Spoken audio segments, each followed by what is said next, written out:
Okay, let's continue on limits and their properties. And this section 2.3, we'll talk about continuity and one-sided limit. Okay, we're going to go over how to determine continuity at a point and continuity on open intervals. Determine one-sided limits and continuity on a closed interval. Use properties of continuity. Understand and use the intermediate value theorem. Okay, so let's first of all take a look at three different type of discontinuous scenarios. First of all, discontinuous or continuous is the same thing as discontinuous.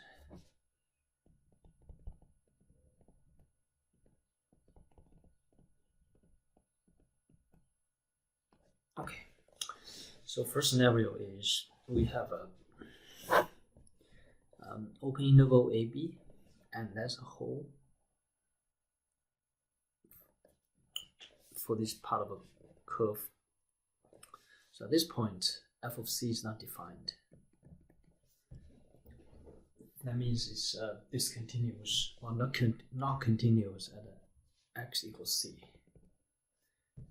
Okay, second scenario is we have so this is a case where we have a hole here. The second scenario is it's continuous on an interval a to c, right? This area is continuous within the interval from c to b. Okay. However, that's a jump here.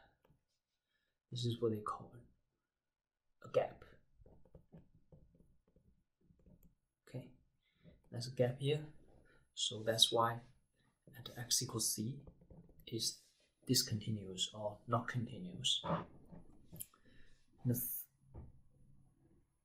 third case will be there's a jump here between the solid point and a hole, so this is what they call jump. When you have this, either one of these case, and we know that the function is not continuous at x equals c at that point.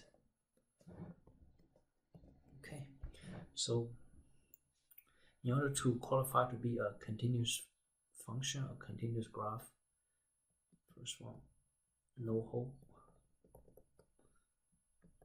no gap. Third one will be no jump. And this is very typical example for all three different scenarios. In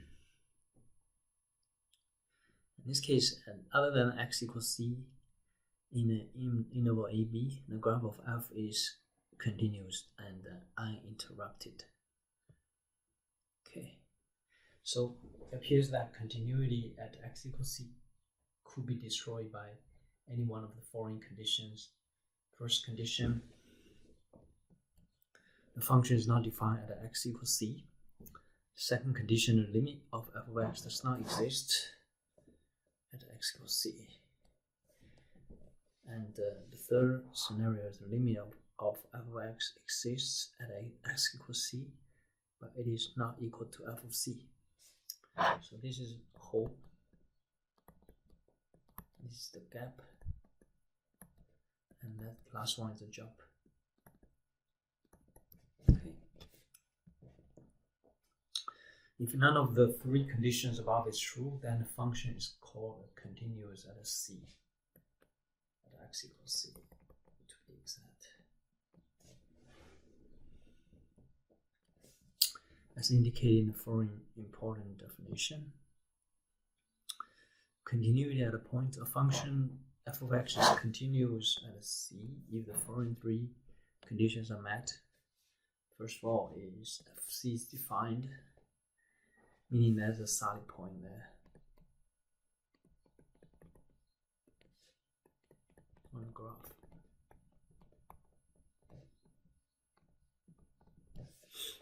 and limit of f of x when x approaches c exists, that will guarantee there's no jump.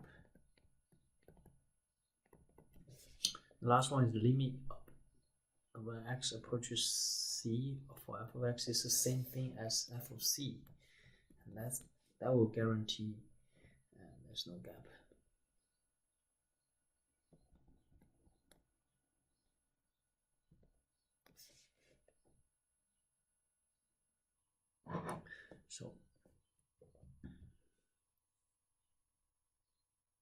So continuity is on an open interval. A function is continuous on an open interval AB if it is continuous at each point in the interval.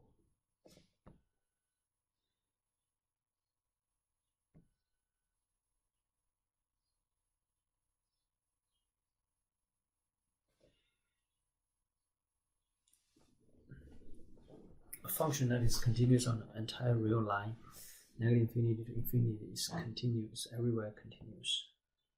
It's continuous everywhere, which is the best case. Consider an open interval I that contains a real number c. If a function f is defined on the interval except possibly at c, and f is not continuous at c, then f is said to have a discontinuity at c. Discontinuities fall into two categories. First one is called removable. Second one is called non-removable. So discontinuity turn into two categories: removable and non-removable.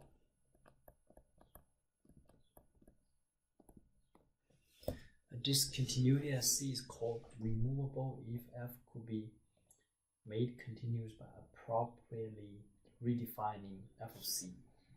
Okay. So let's take a look at three different cases.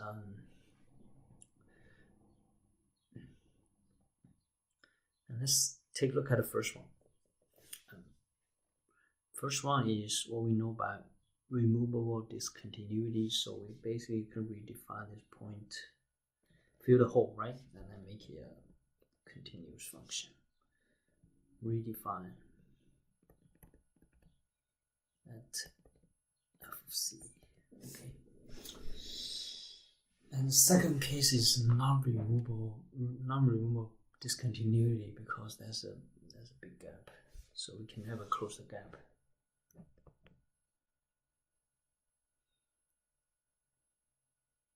Not able to close the gap.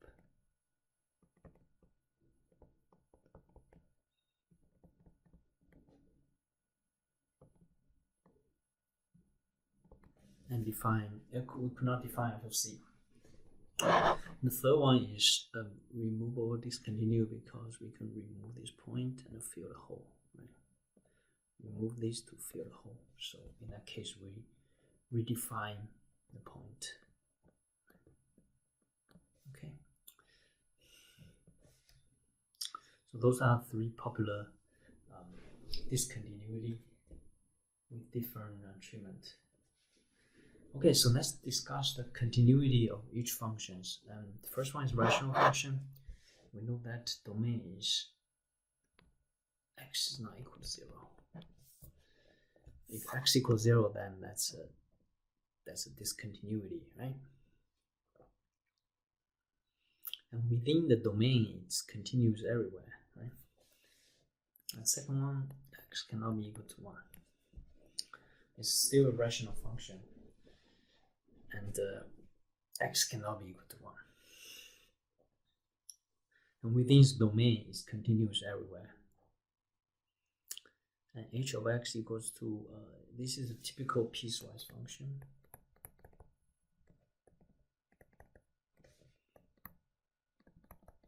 Two pieces. First piece is linear equation. Second piece is quadratic equation. Separated with different domain. And the third one is y equals to sine x. And this is a typical case, it's continuous everywhere.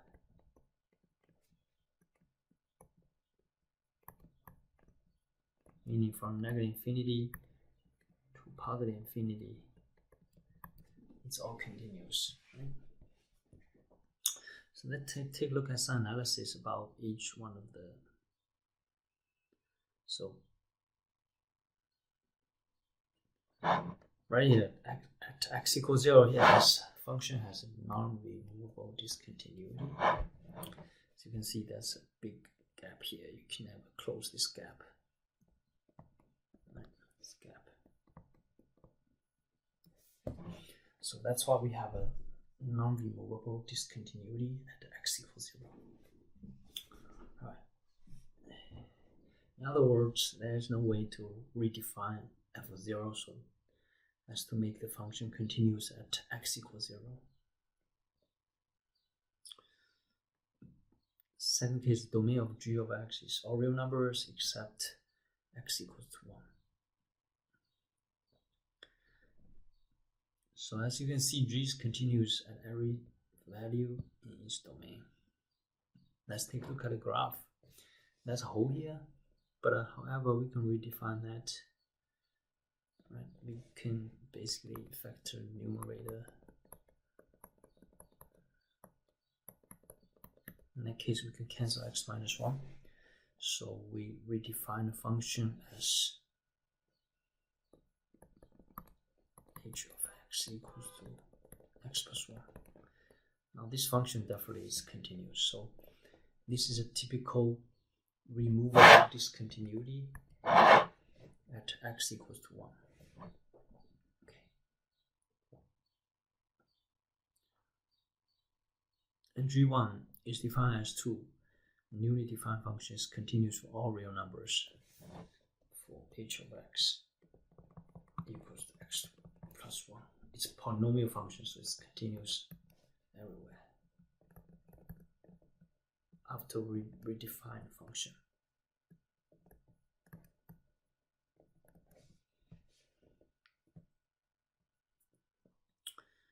Let's look at the third example, which is piecewise function. As you can see, this is actually continuous everywhere because there's no gap, no hole, no jump, no hole, no gap, no jump.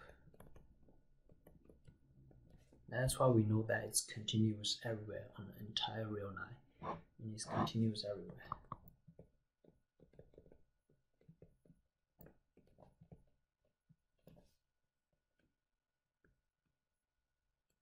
Okay.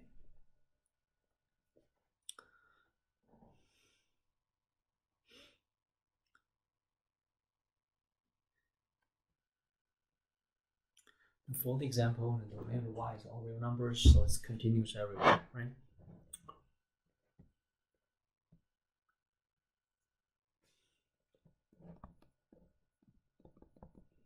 Some function is a continuous function and it's continuous everywhere within all the real number.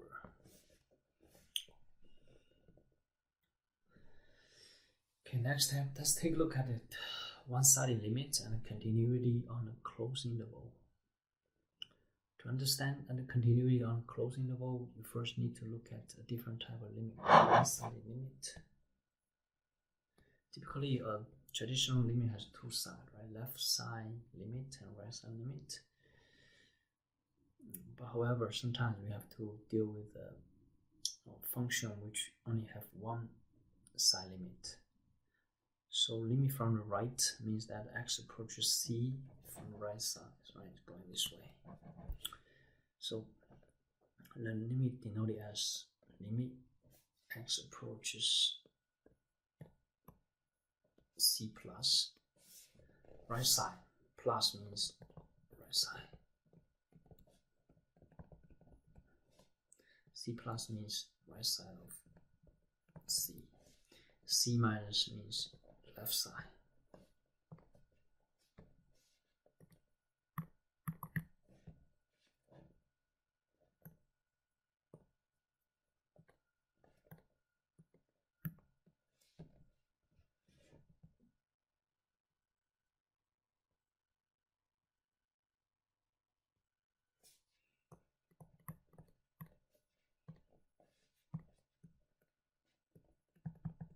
left side of C.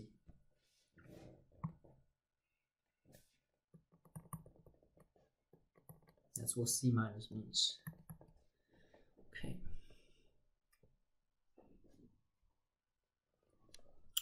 Limit from left, as we mentioned before. Limit when x approaches C from left hand side, C minus. For function f of x equals L. So going from left hand side. Okay, so this is the limit from the left hand side. C minus means left side of C.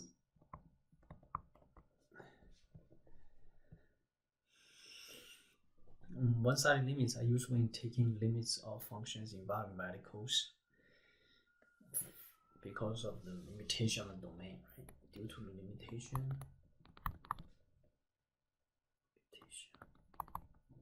of the domain. For instance, if n is an even integer, then x, the domain for the function x must be greater or equal to 0. So as you can see, you can only go from the 0 on the right hand side, right? Because x must be greater or equal than 0. This is right side of 0. That's why we can only have a right side limit when x approaches 0 on the right hand side for nth root of x, and then it's 0 because we do direct substitution. Just replace x with 0. 0 taking any root of 0 becomes 0. That's why limit equals 0.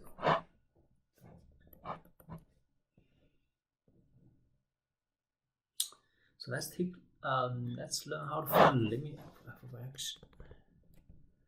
When x approaches -2 from right, plus, right means plus. So here we just gotta replace x. We do the direct substitution. Replace x with -2 square. In that case, we got limit x approaches -2 from the right hand side.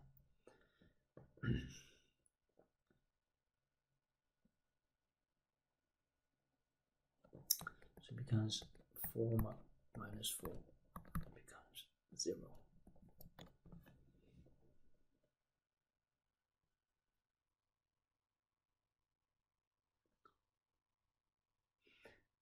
And graphically speaking, right, this function is a half circle. The graph is a half circle. Approaches -2 from the right hand side, go this way. And the y value become getting close to 0. Okay, as shown from the graph. So the existence of a limit. This is theorem. Let f be a function that, and then let C and L be real numbers. The limit of f of x as x approaches C is L. If, only if, left side limit equals L, and right side limit equals L.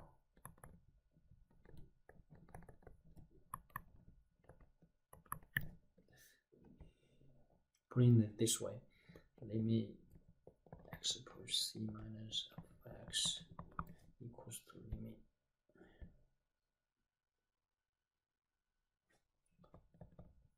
x approaches C plus f of x, and they both equal same thing, equals to L, and that equals then we say that limit exists at x equals C.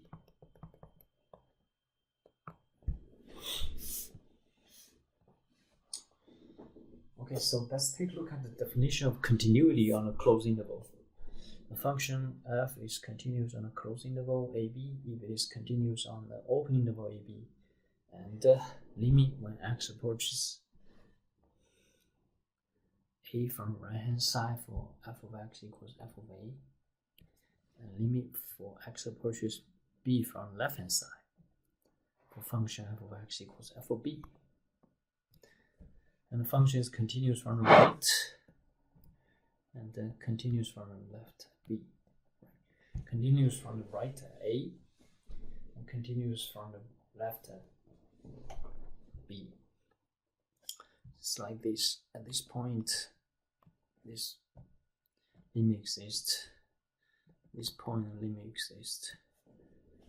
In that case, we know that it's continuous in the closed interval. Square brackets a comma b square brackets.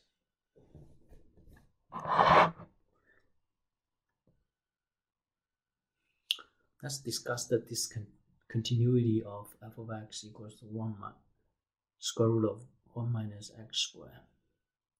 The domain of this f is in a closed interval -1 to 1. It's very easy, right? Minus x squared must be greater or equal to 0. Then adding x squared from both sides. We cancel that. So then we have 1 greater or equal to x squared. That means x squared less equal to 1. In that case, x must be greater or equal to -1 less equal to 1. Okay. You're solving linear inequality to inequality to find the solution, the domain.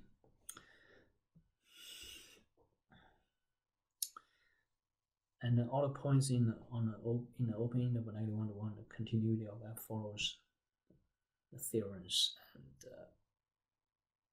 let's calculate the limit when x approaches -1 from right hand side for the function square root of 1 minus x squared. So replace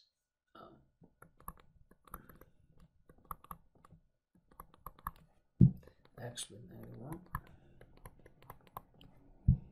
So we have a limit x approaches -1 plus equals to square root of 0, which is 0, right? And then this equal to f of -1. F of -1 is also 0. So that means continuous from the right. And we also need to calculate limit when x approaches 1 on the left hand side to verify the continuity on the left. So similarly, we replace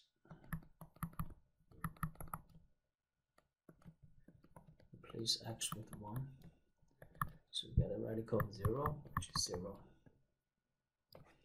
And then f of 1, which is also square root of 1 minus x squared, which is the same thing as 1 minus 1 squared.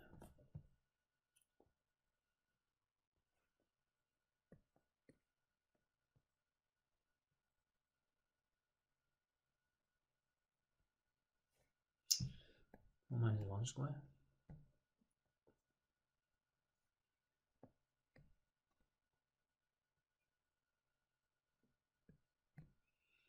which is radical of 0, which is 0. And we know that limit, that is the same thing as f1. That's why it's continuous from left. And you can conclude that f is continuous on a closed interval from -1 to 1. Right?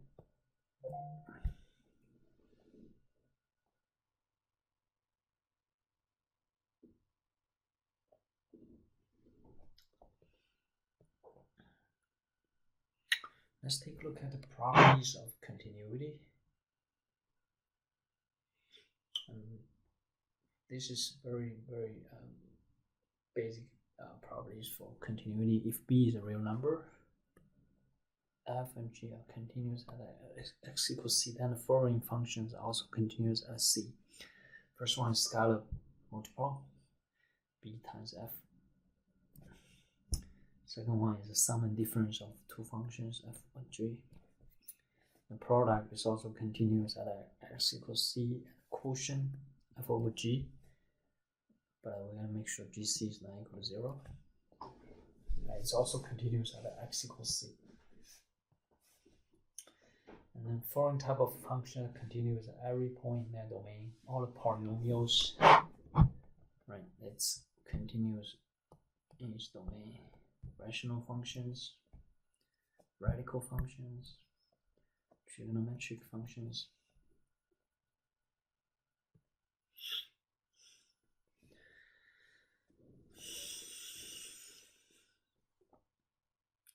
And as you can see, now we know that using the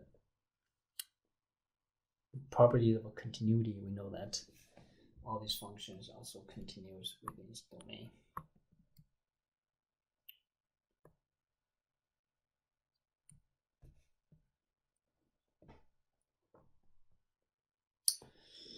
If G is a continuous function at x equals c, and f is continuous at a GC, then the composite function given by f of g of x is continuous at c.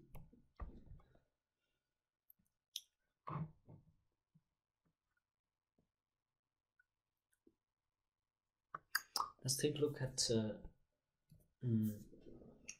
intervals on which each function is continuous. First one is 10 to the tangent x. We know tangent x domain is everything except pi over 2 plus n pi. Right? So in that case, it's continuous everywhere within its domain.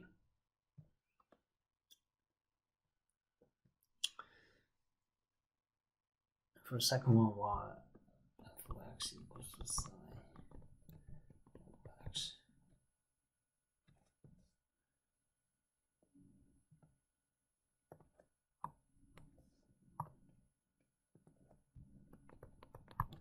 The domain is x cannot be equal to 0. So it's continuous everywhere within its domain. As you can see, this is a graph for this g of x. And we know that it's continuous everywhere except at 0, right? So it's continuous on the intervals -infinity to 0, which is open interval, and open interval of 0 to a positive infinity. Okay. And when you graph it, you will see this a lot better. The last one, C. We gotta use the squeeze theorem. Since x times sine 1 over x is greater or equal to negative absolute value of x, less than or equal to absolute value of x, then we know that when x approaches 0, this is -0. This is positive 0. Then it must be 0. So, right? That's why we know that limit for x approaches 0 for a function x times 1 sine 1 over x is equal to 0. So h is continuous on an entire real line. It's continuous everywhere. It's continuous everywhere.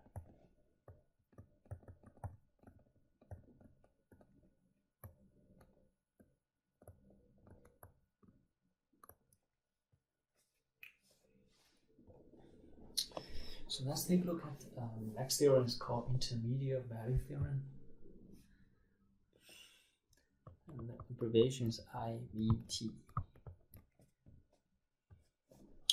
So for the intermediate value theorem, if function f of x is continuous on a closed interval AB, f A cannot be equal to f of B.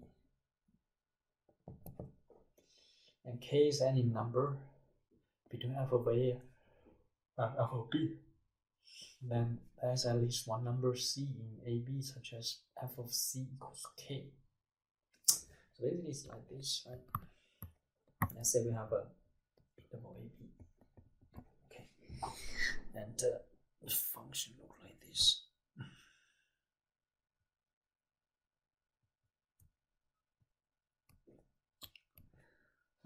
There's a point C here, right? Let's say this is C. C is right here. So this is f of A. That is f of A.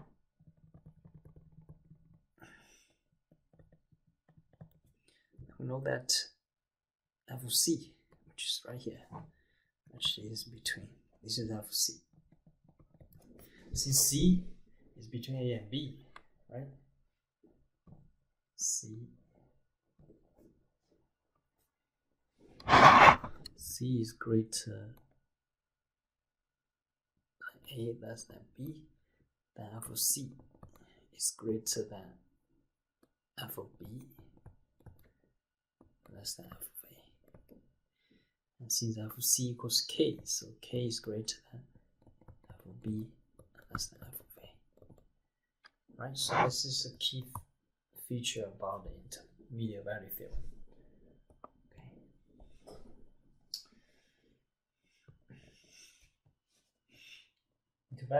Intermediate value theorem tells you that at least one number C exists, but does not provide a method for finding C. Such theorem are called existence theorem. Right? Only proof exists such a point, but we don't know how to find it using under this theorem. The proof of theorem is based on property of real numbers called completeness. The intermediate value theorem states that for continuous function f of x, if x takes on all values between A and B, and f of x must takes on all values between f of A and f of B. Suppose that a girl is 5 feet tall and then on her 13th birthday, and then 5 feet 7 inches tall on her 14th birthday. And for any height that between 5 feet and 5 feet 7 inches, there must have been a time t where her height was exactly, let's say, 5 feet 4 inches. We know that this is continuous, right? Because human growth is continuous and a person's height does not abruptly changes from one value to another. It grows over time, continuously. Okay, so it's pretty much the same concept. So the intermediate value theorem guarantees the existence of at least one number C in a closed interval AB. It could be more than C, right? In this case, let's say this is the interval A, B. As you can see, there are three numbers here. 3C here, C1, C2, C3, all have f of C equals K. Okay, so at least one. It could be more than one, right?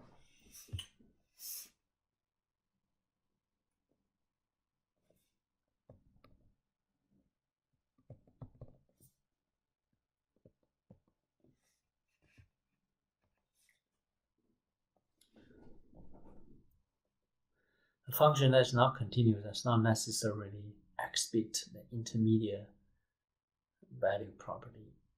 For example, the graph of function shown in this is not continuous at this point.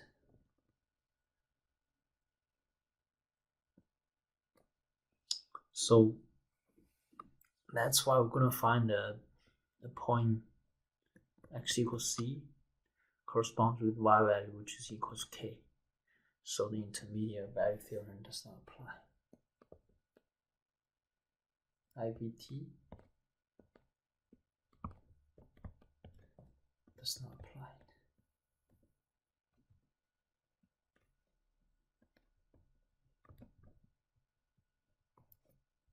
For a discontinuous interval.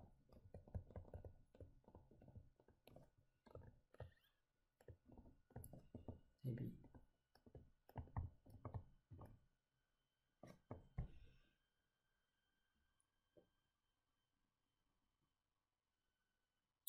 And then one of the most important usage of intermediate value theorems is use it to find the real zeros. IVT used to find the real zeros.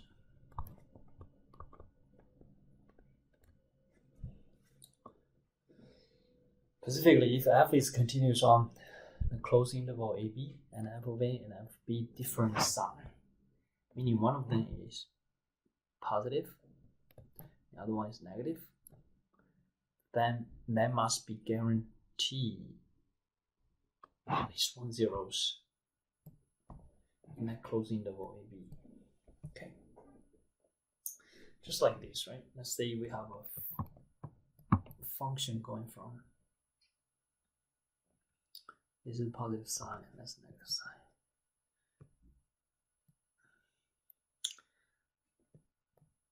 Then you see that's a 0 here, right? And let's say negative is 2 and negative 2 here, right? Going from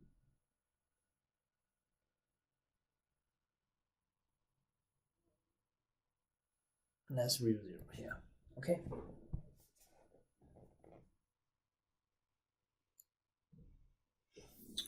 This is B, that's A, right? Then f of B is 2, positive. F of A is negative 2, which is negative. Then as you can see from the graph, there's a real 0 in between A and B. Okay. So let's use the intermediate value theorem to show that the polynomial function f of x equals x cubed plus 2x minus 1 has a 0 in the interval. First of all, we just got to figure out what is f of 0. F of 0 equals 0 cubed plus 2 times 0 minus 1. It turned out to be negative 1. So that's negative, right? F of 1 equals 1 cubed plus 2 times 1 minus 1, which is 2. And that's positive.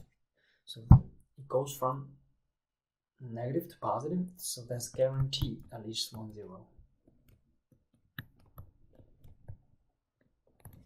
1 real 0 in the closed interval from 0 to 1. Okay.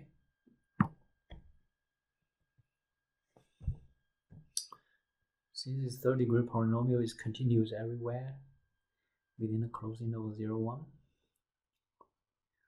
f of 0 is negative 1, 1 is 2, then we know that there must be a real 0 in between.